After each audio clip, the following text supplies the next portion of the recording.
acto 4, surgen un montón de temáticas pues de índole muy relacionada con pues todo el tema de género, y como había comentado Miriam antes, es necesario que haya muchas mujeres y de diferentes ámbitos en el campo de la investigación, pero también durante muchos años no se ha investigado suficiente en mujeres. ¿Y eso qué quiere decir? Pues que, buenas tardes, que todas las investigaciones que se han hecho en enfermedades, en tratamientos, se cogía como muestra o como muestra de estudio a hombres. ¿Y eso por qué?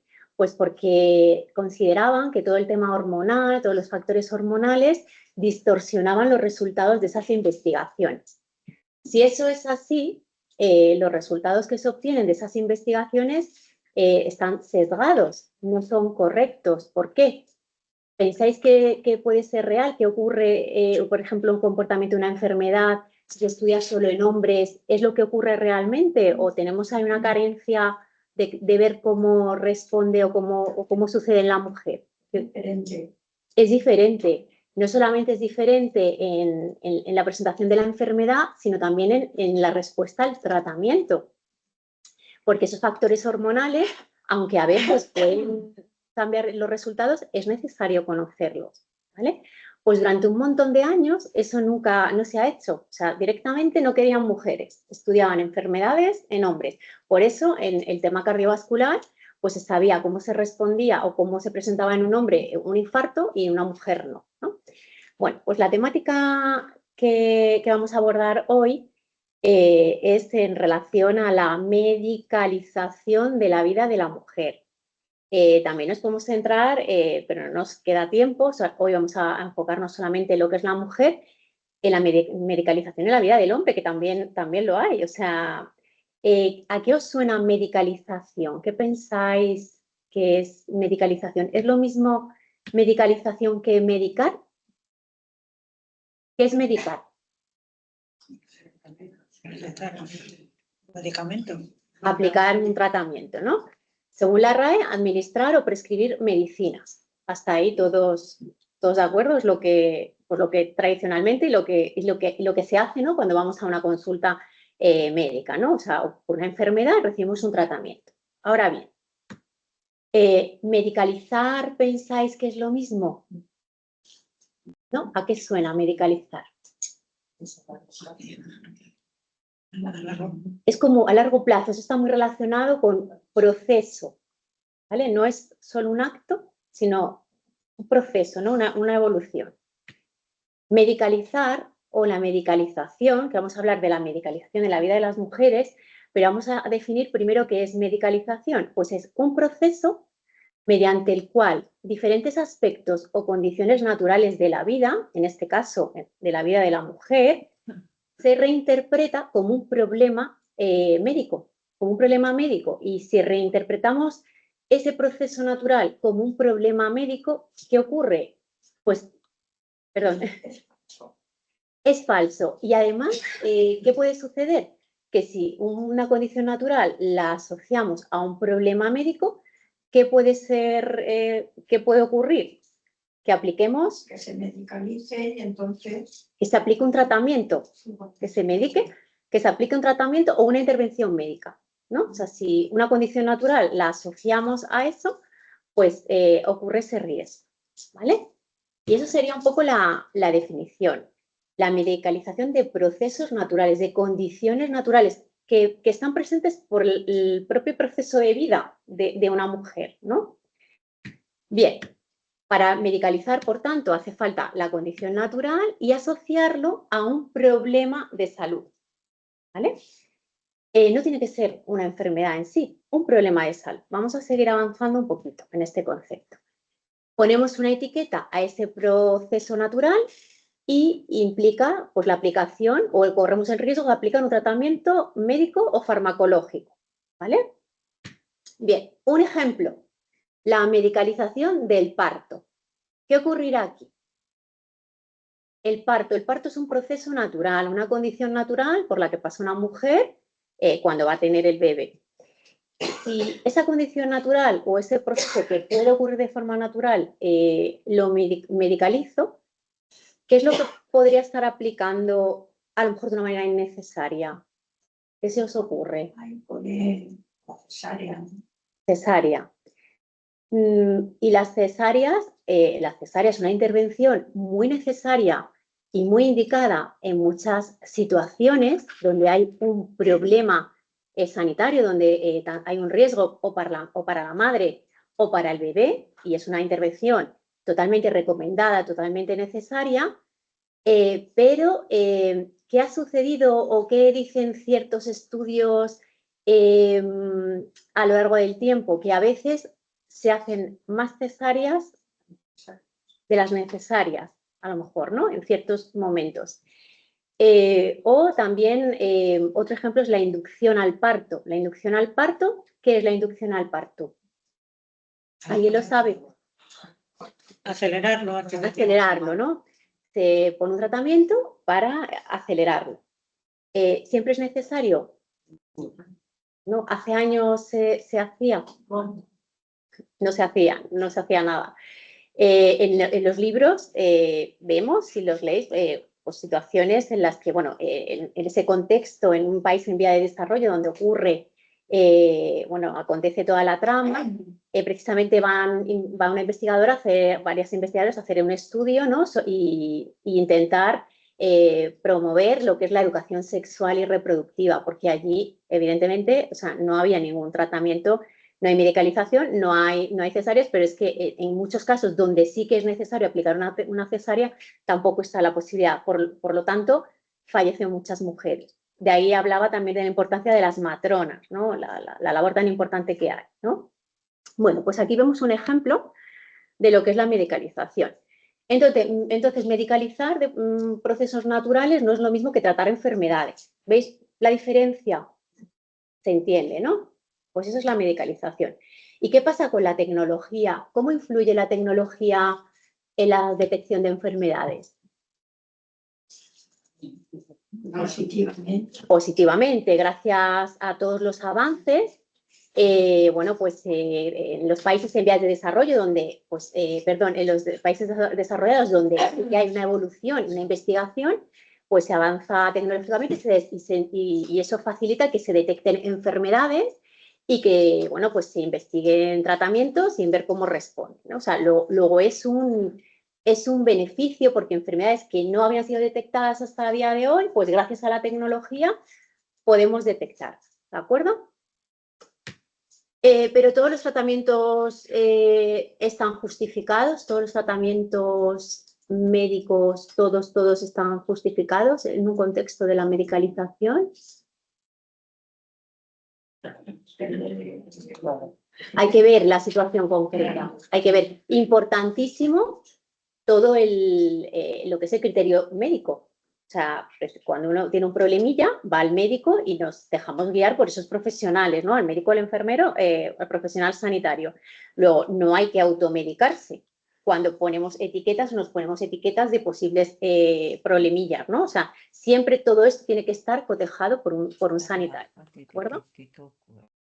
Entonces, efectivamente, el sanitario va a evaluar el riesgo-beneficio de un tratamiento y cuando es necesario se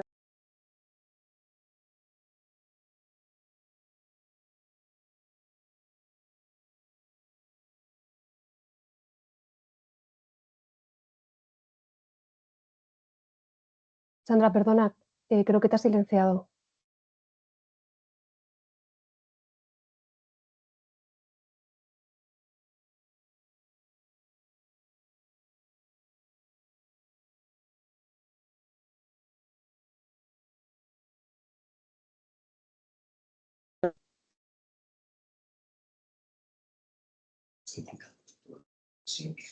ya, ¿no?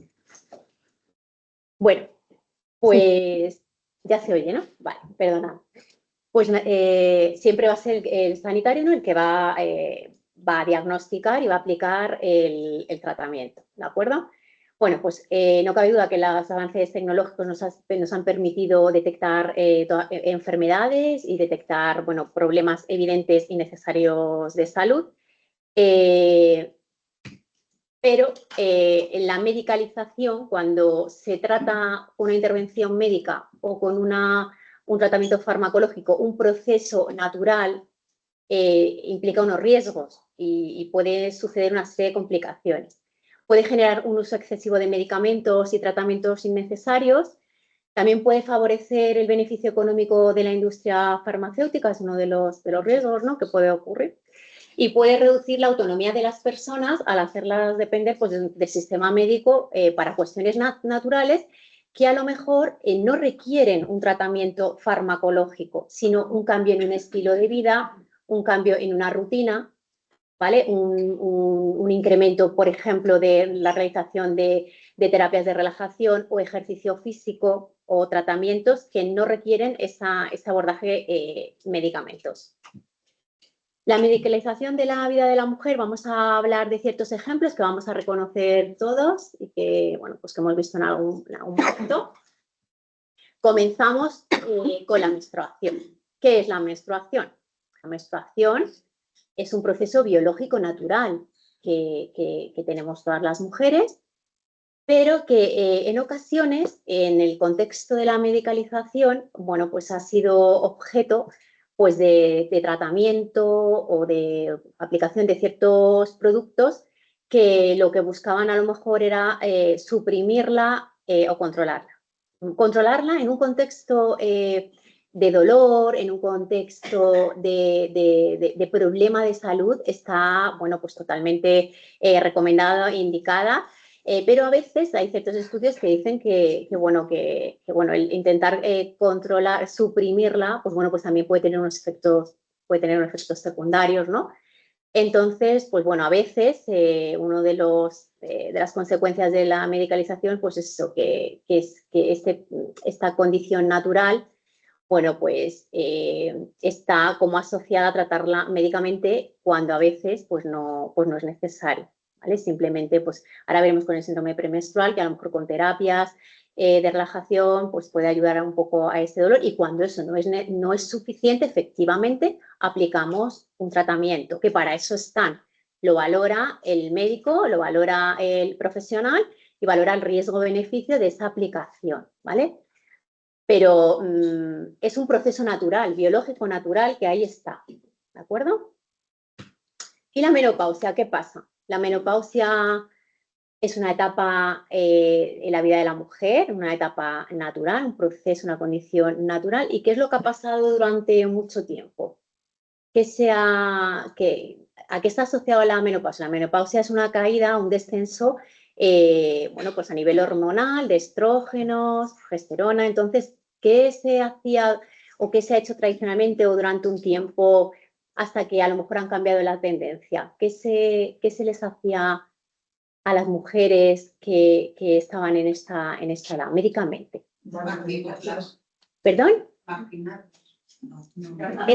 Eso a nivel social es verdad que muchas mujeres, y hay muchos estudios que están en esta situación y sí que sienten a lo mejor pues como un desplazamiento, pero a nivel medicamentoso, ¿qué se les daba? Cuando una mujer iba al médico y estaba en este proceso, tratamiento hormonal, y eso ¿estaba indicado siempre o qué pasaba con ese tratamiento a veces? A mí me pusieron sofá Sí. antes de incluso, y para no tener sofocos y tal, para evitar, y ahora mismo, ya con 70 años, tengo unos sofocos que parece que tengo 40. No, es que es que claro, cada persona... Estuve pero un tiempo bastante... Sí. Una escalada tomando sofá para no tener problemas a la hora de la menopausia. Sí. Y ahora no tengo. Es que, bueno, pues como todos los medicamentos, como todos los abordajes, pues hay unos efectos secundarios y hay que valorar concretamente cada caso, ¿vale? Entonces, no por el hecho de estar en esta situación, pues todo el mundo, ¿no?, pues tiene que recibir lo mismo, ¿no? Es un proceso que se ha tendido a medicalizar en la vida de la mujer y, bueno, pues hay estudios que además hablan de ello. La salud mental. ¿Qué pasa con la salud mental? Las mujeres tienen mayor probabilidad de recibir... ¿Perdón? tienen mayor probabilidad de recibir prescripciones de psicofármacos. ¿Eso qué quiere decir?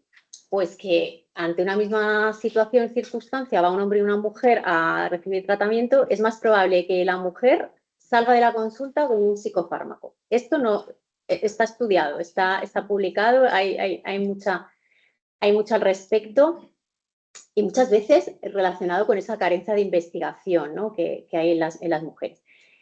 Reciben un tratamiento farmacológico de este tipo cuando el origen o cuando la solución, mejor dicho, a lo mejor es cambiar ciertas condiciones sociales, ciertas sobrecargas que hay, bueno, pues cómo influye, ¿no?, el género, ¿no?, cómo está montada la sociedad y bueno, pues esas triples jornadas o bueno, pues esas sobrecargas que hay hoy en día, ¿no? A lo mejor, pues cambiando ciertas condiciones, esto mejoraría, ¿no? Pues eso es otro ejemplo de una situación concreta que se ha medicalizado. La estética corporal, o sea, esto hoy en día, que la presión social, o sea, por cumplir ciertos estándares de belleza, y hoy en día con las redes sociales, pues todavía mucho más, y desde edades muy tempranas, bueno, pues ha llevado a la medicalización de ciertas características físicas naturales que forman parte de la mujer, ¿no? Hablo de celulitis, hablo de pues, características que son naturales, son inherentes a nosotros, se han medicalizado. ¿Por qué? Porque se ha hecho la intervención, ¿no? O sea, bueno, está ahí, es una técnica totalmente válida, pero bueno, pues es un ejemplo más, ¿no?, de cómo ha podido presentarse, ¿no? Entonces, pues implica una intervención médica o quirúrgica para modificar, bueno, pues esas características. Un ejemplo de medicalización de esa condición natural que se define. La reproducción y la maternidad, lo hemos visto al principio, la medicalización de los partos, la medicalización, o sea, lo que es las cesáreas, cuando a lo mejor, bueno, pues es una técnica totalmente válida, pero a lo mejor en algunas circunstancias, bueno, pues han hecho a lo mejor alguna más de la cuenta, ¿vale? Pues tenemos ahí ese ejemplo. Los anticonceptivos hormonales es un tratamiento, bueno, que no es de barrera, todos los conocemos, es un tratamiento totalmente válido, indicado, pero hay que controlar el caso concreto de cada persona.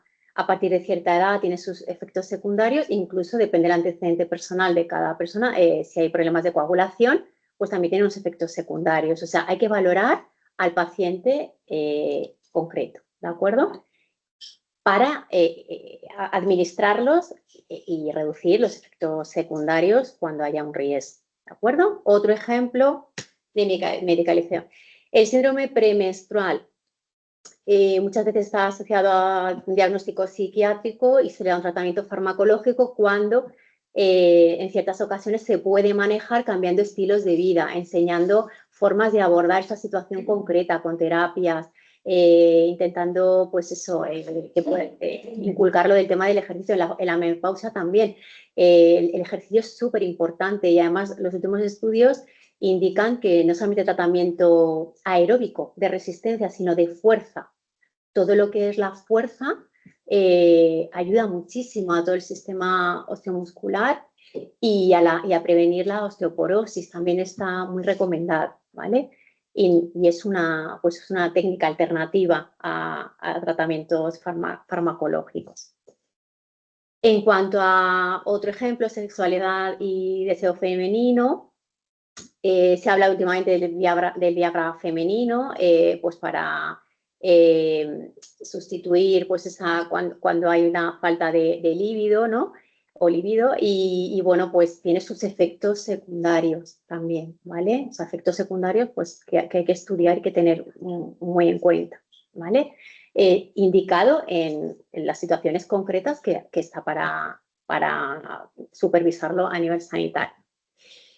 Y luego, bueno, pues otro ejemplo de medicalización, la cirugía genital estética femenina, que bueno, basándose en ciertos estándares de belleza y bueno, pues a veces se ha asociado a la idea errónea de que el cuerpo femenino también debe modificarse para el placer de otros, ¿no? Pues esos sesgos de género y esas necesidades tan importantes que hay de investigación en todo el campo de determinantes sociales, ¿vale? Otro ejemplo.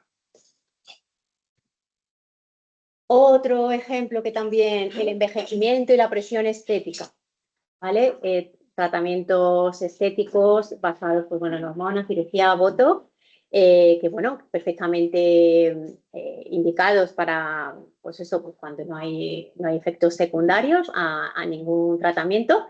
Y bueno, pues es una condición natural, el envejecimiento, una condición natural que también pues es abordada desde el punto de vista médico.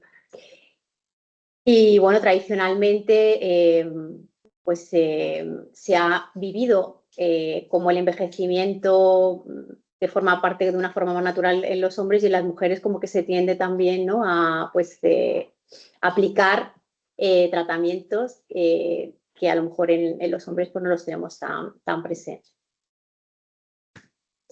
Bueno, y con estos ejemplos de medicalización de ciertas condiciones naturales de la vida, tenemos hacia modo de balance y de resultado, de conclusión, los avances médicos son positivos, pero a veces hay que considerar alternativas a ciertos tratamientos, ¿vale? Para evitar patologizar o intervenir procesos que son naturales.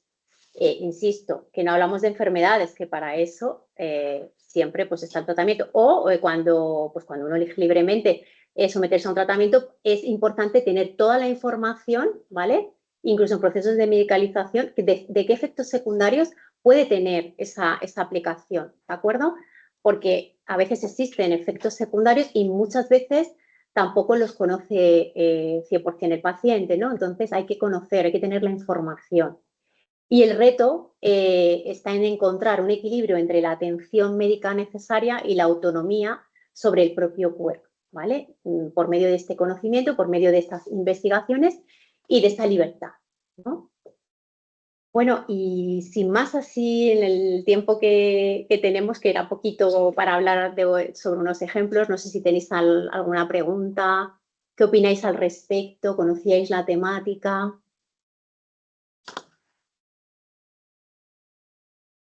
Yo opino que socialmente tenía que haber más información sobre esto.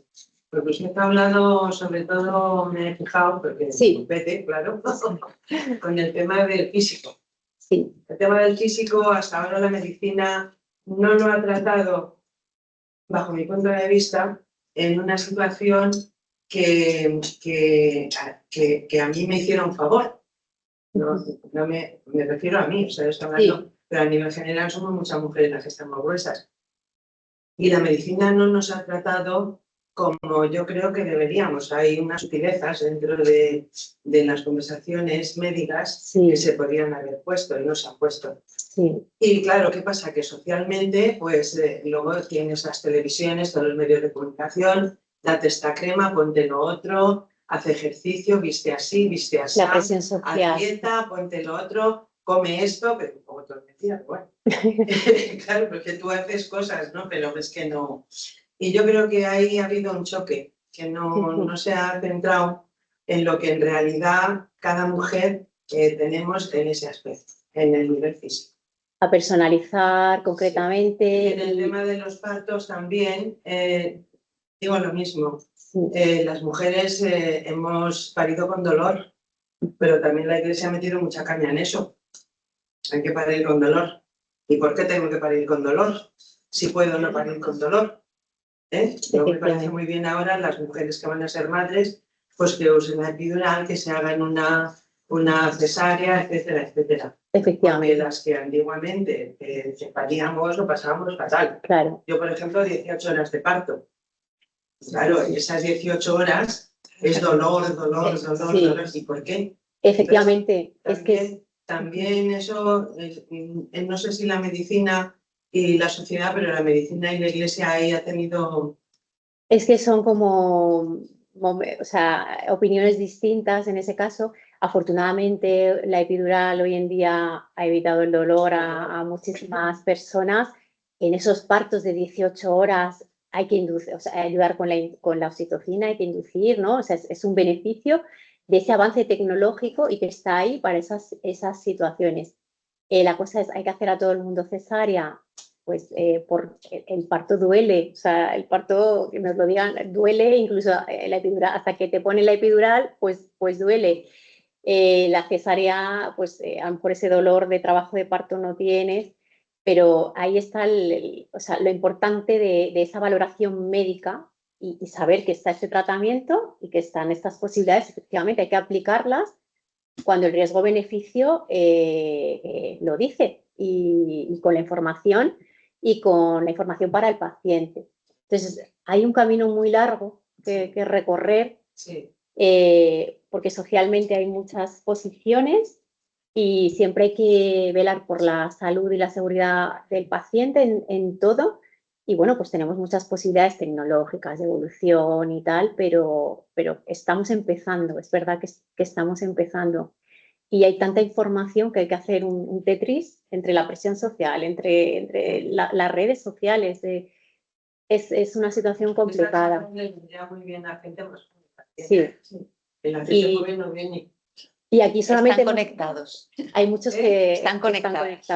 Hay muchos. Pero hay menos de las que... Pero sería, y aquí hemos abordado en esta charla los temas físicos, como físicos, porque en media hora no nos da tiempo a meter determinantes sociales, influencias de caso concreto, pero está habiendo un cambio de paradigma y hay que hacer algo, efectivamente. Sí, pero el cambio de paradigma, quienes lo tienen que hacer no lo hacen. Quiero decir, o sea, ya acabamos de ver el ejemplo de los premios estos ¿cómo se llama? Las alfombras rojas, los Goya, y entonces, ¿a quién le ponen la alfombra roja? Sobre todo para que se luzcan ellas o ellos, siempre y cuando sean 2 o 3 señores muy guapos, muy tal, muy cual y muy no sé qué. Pero luego la alfombra roja se pone para ellas, pero sobre todo para esas jóvenes.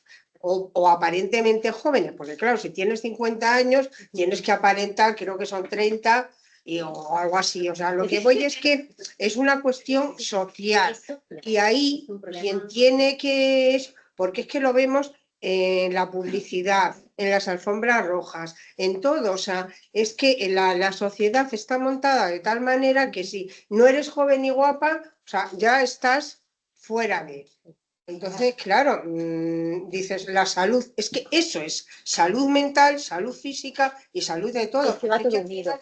Todo. Es que es todo. Entonces, o sea, si históricamente la mujer ha estado relegada y siempre se ha estudiado a los hombres, y bueno, no entremos en aquello que decía Aristóteles de la materia fría, de que la condición húmeda y no sé cuántas historias más, pero claro, es que llegamos al siglo XIX que nos consideraban prácticamente a todas locas, y además digamos que la literatura y luego el cine favoreció esa naturaleza de la mujer que enseguida que se mareaba y le daban patatín y un no sé qué y tal. Pues claro, todo eso llega a nuestros días y llega en forma de que o eres guapa y joven, pero claro, cuando ya no eres ni guapa ni joven, sino que eres viejita y además a veces hasta eres enferma, o eres gorda, o eres flaca, o eres lo que sea, pero ya no eres joven. Entonces, de cualquier forma, ya estás apartada.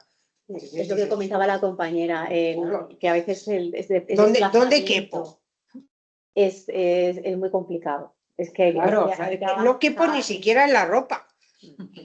Vamos a ver, no sé si que esto parece, pero es que claro, te promocionan Zara, no sé qué tal, y cuando vas allí dices, bueno, ¿yo aquí qué hago? Si con esto me hago unas orejeras. Porque claro, las tallas que venden son para... Entonces quiero decir que hay cosas que están muy bien, eso, pero hay que, no sé de qué manera, desde qué instituciones, yo creo que serían un poco todas, tendrían que intentar ir desviando la atención a ese, además cada vez somos más viejos. Cada vez la población mayores estamos aquí y pintamos. O sea, los únicos que cuentan con nosotros, con los viejitos, es la Comunidad de Madrid para ir a hacer viajes. Que tienen esos de mayores de 55 que me hace mucha gracia, que esas otras, porque yo lo digo por experiencia, que he hecho 3 y está todo el día sube y baja, sube y baja, sube y baja, que al final acabas con el 15, porque yo cada vez que he ido acabo con un 15 en alguna esa. Entonces a lo que voy es que bueno, pues puede parecer que estoy enfadada, pero no, lo que pasa es que hablo muy deprisa y quiero decir muchas cosas. Entonces, o sea, quiero decir que no, o sea, que todo esto está muy bien, pero que desde los centros de salud a lo mejor, digo yo, porque a los centros de salud sí que acudimos prácticamente todos. Entonces, a lo mejor ahí empezaba una primera labor de concienciación, de decir, no, tú cuentas, independientemente de que tengas esta edad, seas gorda, seas flaca, seas rubia o tengas los ojos así basados. Entonces, a lo mejor ahí, digo yo, que sería uno de los primeros sitios, se me ocurren los que habría que empezar a convencer a la gente de decir, no, mira, no te pasa nada, hay muchos problemas de estos que hablamos de ansiedad y tal, o intentar convencer a la gente. Cambiar las condiciones sociales, no poner un tratamiento. Claro, es que hay veces la tristeza forma parte del ser humano. El duelo, la tristeza son procesos naturales por los que pasamos en cierto momento. No hay que medicarlo para ello, claro. Eso es, hay que vivirlo, gestionarlo, pero no dar un tratamiento. Es que hay algunos que o algunas, no. Bueno, el tratamiento hay que darlo si es necesario. Lo de quererse quererse curar de una depresión sin medicamentos, igual es una ilusión también. Que, no te mediques, porque, igual te vuelves adicta. Igual lo necesito durante un tiempo. Es que cuando es necesario hay que tomarlo, efectivamente. Y hay que tratarse. Y si uno tiene una depresión y necesita un tratamiento, ahí está.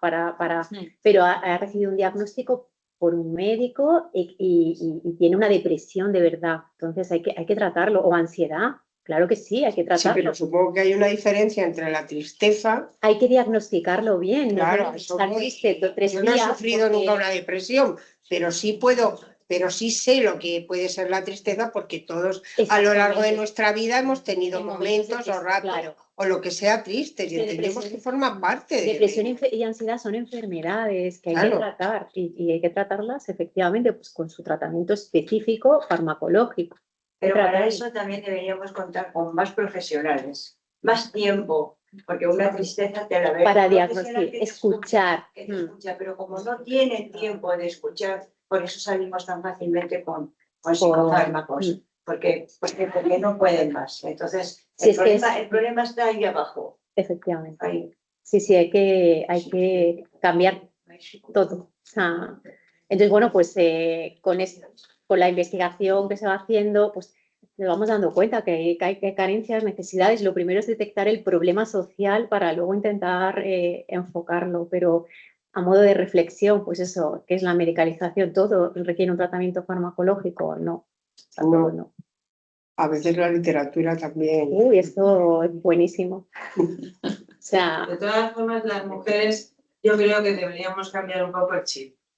Todas, jóvenes y mayores. Y las jóvenes Las jóvenes, porque yo tengo una nieta de 19 años y la he oído alguna vez decir, estará con la menopausia.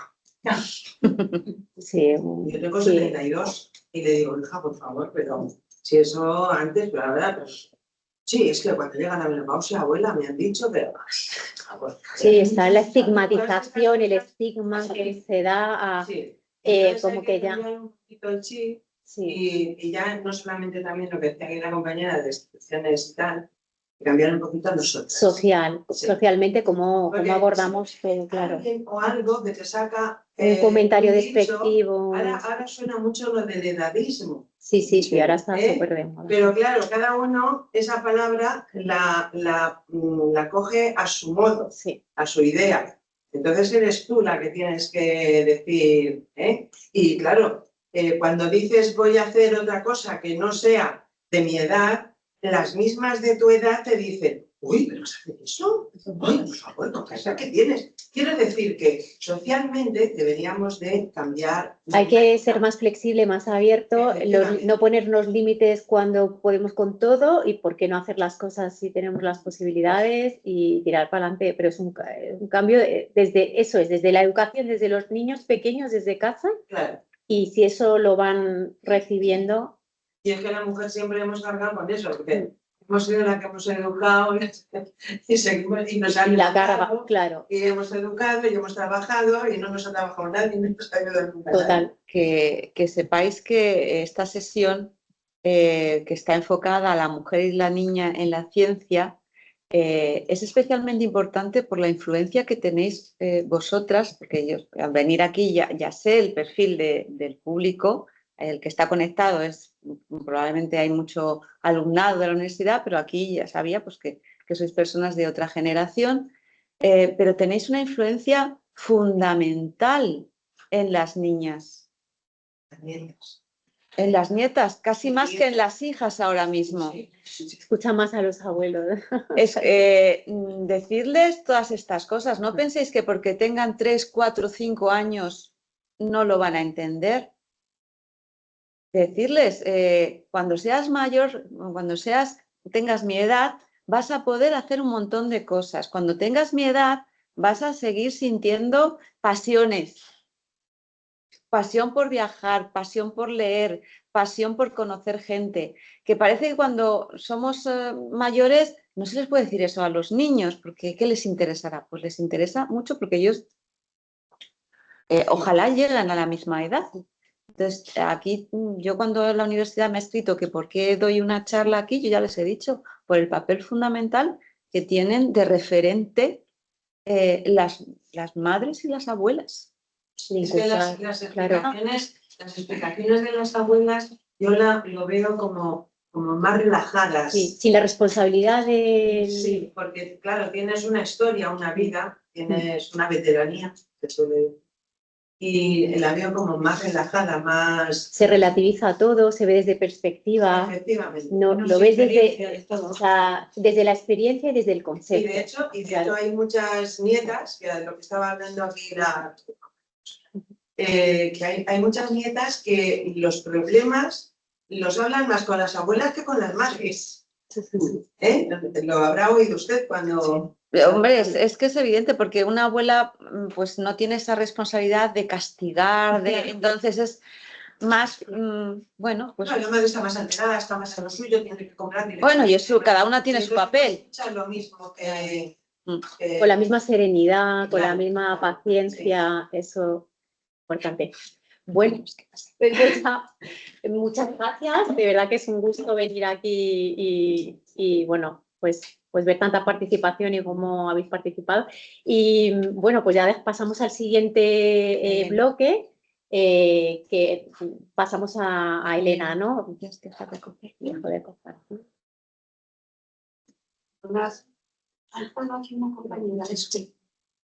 Buenas tardes. ¿Me oís, verdad? Sí, Elena, perfectamente. Vale.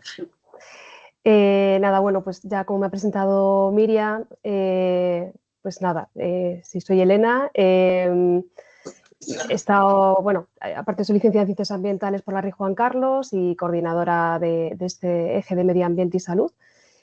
Voy a compartiros la pantalla.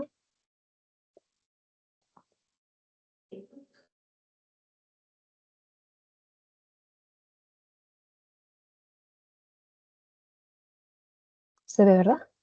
Sí. Vale, perfecto.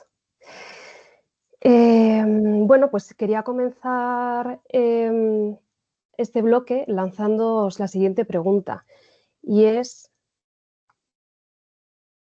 Un segundito. Ahí. Si creéis que nuestra salud depende de la salud del planeta. Más alto, que no sé. Sí. ¿De qué manera? A ver. ¿Qué se os ocurre? ¿De qué manera?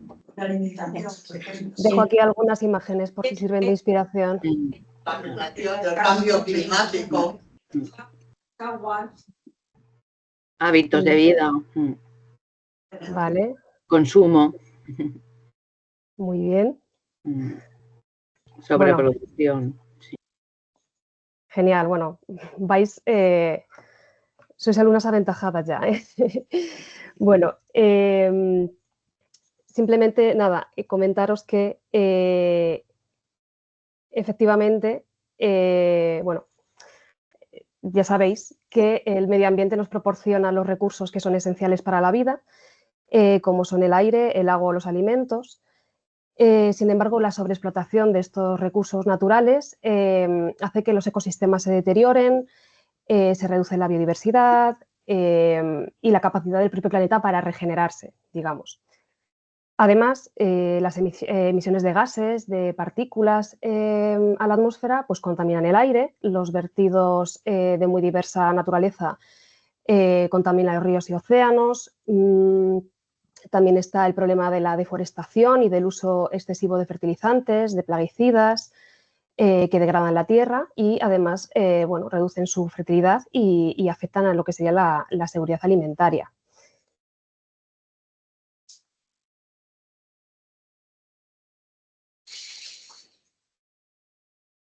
Y como muy bien habéis comentado, todo esto hay que tener en cuenta que, bueno, que es que ocurre en un escenario de cambio climático, ¿no? Y bueno, esto implica unos cambios en las corrientes oceánicas, un aumento de la frecuencia e intensidad de fenómenos meteorológicos extremos, cambios en los patrones de precipitación. Según la OMS, una de cada 4 muertes puede atribuirse a factores ambientales prevenibles y además señala que el cambio climático está agravando estos riesgos. No sé si conocéis este dato, si os parece mucho, os parece poco. No, parece muchísimo. Escuchamos que lo dicen, claro, pero vamos, no lo podemos evaluar. Yo por lo menos no tengo todos los conocimientos para poderlo hacer. Todavía. Calurosos. Seguramente haya más. 1 de cada 4 es lo que está registrado, pero habrá más. Bueno, efectivamente hay veces que es difícil hacer una estimación, ¿no? Porque, bueno, son muchas cosas que están interrelacionadas y muchos factores y hay veces que es difícil como determinar, ¿no?, dónde está el límite. Pero bueno, en base a, bueno, a las estimaciones que se han hecho, este es un dato que bueno, pues aquí lo tenemos de la OMS. Y quería también comentaros que el cambio climático genera una serie de efectos en la salud y estos efectos pueden ser indirectos o directos. Aquí no me quiero entretener mucho porque ya hemos tenido, en algún seminario previo hemos abordado este tema en mayor profundidad, pero bueno, para las personas que quizá no están muy familiarizadas, comentaros que entre los efectos indirectos podemos señalar el aumento de la desigualdad en el acceso, disponibilidad y calidad de alimentos o del agua, que es un tema que se aborda a lo largo de la serie de novelas de Pozos de Pasión, que como ya sabréis quienes hayáis leído alguno de las novelas. Y en cuanto a los efectos directos, pues podemos hablar de muertes atribuibles al efecto de las temperaturas extremas, enfermedades transmitidas por vectores como mosquitos, como consecuencia de su dispersión por los cambios de temperatura, o también podemos hablar de enfermedades respiratorias o cardiovasculares o un incremento en los casos de asma, alergias y demás. En este sentido, creo que es importante señalar que el impacto de la sobreexplotación de los recursos naturales, de la contaminación y los efectos del cambio climático es mayor en poblaciones vulnerables. ¿En qué consiste? O sea, ¿qué implica? O sea, ¿qué es esta vulnerabilidad dónde se da, ¿no? Bueno, pues esta vulnerabilidad depende de factores como el estado fisiológico, depende del sexo, de los roles de género, de la genética, de la edad, de la etnia, de la sociedad donde se vive. Además, como hemos mencionado en otros seminarios, la escasez de recursos está relacionada con migraciones forzadas de la población, conflictos y con un mayor riesgo de sufrir diversos tipos de violencia, como los que se denuncian en las diferentes novelas de la serie de Pozos de Pasión. Por tanto, y retomando la pregunta del principio, efectivamente nuestra salud depende de la del planeta. Si os interesa profundizar más en lo que se conoce como One Health o también denominado una sola salud, que es un enfoque integrador y holístico que recoge las interacciones e interdependencias entre el medio ambiente, los animales y los humanos. Si os interesa este tema, os animo a que veáis el vídeo de la ponencia de Anela Buru, que tenéis disponible en nuestro canal de YouTube. Y bueno, como ya hemos comentado en otros seminarios, los contaminantes que nos rodean llegan a nuestro organismo a través de diferentes vías de exposición, como son la inhalación, el contacto dérmico o la ingestión. De nuevo, su impacto en la salud va a depender de factores individuales, como el contexto biológico, por ejemplo, ser mujer y, por tanto, ser más susceptible a los efectos de lo que se conoce como disruptores endocrinos, también tener más capacidad de acumular determinadas sustancias en el tejido adiposo, ya que tendemos a acumular más grasa. También la exposición a contaminantes va a depender de los hábitos, como también habéis comentado, del contexto social, como puede ser el caso del contacto con productos de limpieza o cosméticos, muy ligado también a lo que comentábamos antes, lo que comentaba antes Sandra. Y también, bueno, pues de la etapa del desarrollo, ¿no? No es lo mismo una exposición durante el embarazo o los primeros años de vida, ¿no? que es una etapa mucho más crítica, que quizá pues, un poco más mayores, ¿no? Y de todo esto ya hemos hablado en seminarios previos. Podéis ver vídeos como el de Eva Liljeström, de una casa libre de tóxicos, o también el de Juan Pedro Arrebola, de contaminantes ambientales y salud femenina, o también tenéis disponible el de Olga Ocon sobre cosméticos y endometriosis. Quiero destacar que en los diferentes seminarios sobre medio ambiente y salud y en el blog del proyecto tenéis recursos sobre cómo reducir la exposición a contaminantes ambientales, ¿vale? Creo que es importante que sepamos que hay formas de proteger nuestra salud ante toda esta problemática que hemos comentado, ¿vale? Que no todo es negativo. Y bueno, por último, antes de presentar a nuestra ponente del eje de medio ambiente y salud, comentaros que hice una búsqueda así rápida de estudios en los que se relacionaran estos efectos que hemos comentado entre contaminantes y salud, centrándome en el impacto en la nutrición y el microbioma. Y bueno, si bien cada vez hay más investigaciones que respaldan las interacciones complejas entre contaminantes y el microbioma intestinal, es un campo que todavía requiere mucha investigación. Aunque bueno, existen estudios que sostienen que la exposición a contaminantes químicos puede alterar nuestra capacidad para absorber y metabolizar tanto estas sustancias químicas como los nutrientes de los alimentos. Y hay estudios que asocian esta alteración de la microbiota intestinal como consecuencia de estas exposiciones y con el riesgo a padecer determinadas enfermedades. Aquí he dejado algunos estudios que he encontrado a modo de ejemplo. Este primero sobre exposición a tóxicos ambientales asociada a disbiosis, o sea, alteración del microbioma intestinal, resistencia a la insulina y obesidad. También he visto este otro que habla del efecto de la contaminación atmosférica sobre el riesgo de enfermedades cardiovasculares y metabólicas y posible mediación, es decir, probablemente a través de la microbiota intestinal. Otro que me ha parecido interesante es el de microplásticos y salud humana, y habla de la alteración del microbioma intestinal y los riesgos de enfermedades crónicas asociadas a esta exposición a microplásticos. Y este otro, de impacto del cambio climático sobre el sistema inmunitario y la microbiota intestinal en el desarrollo de enfermedades.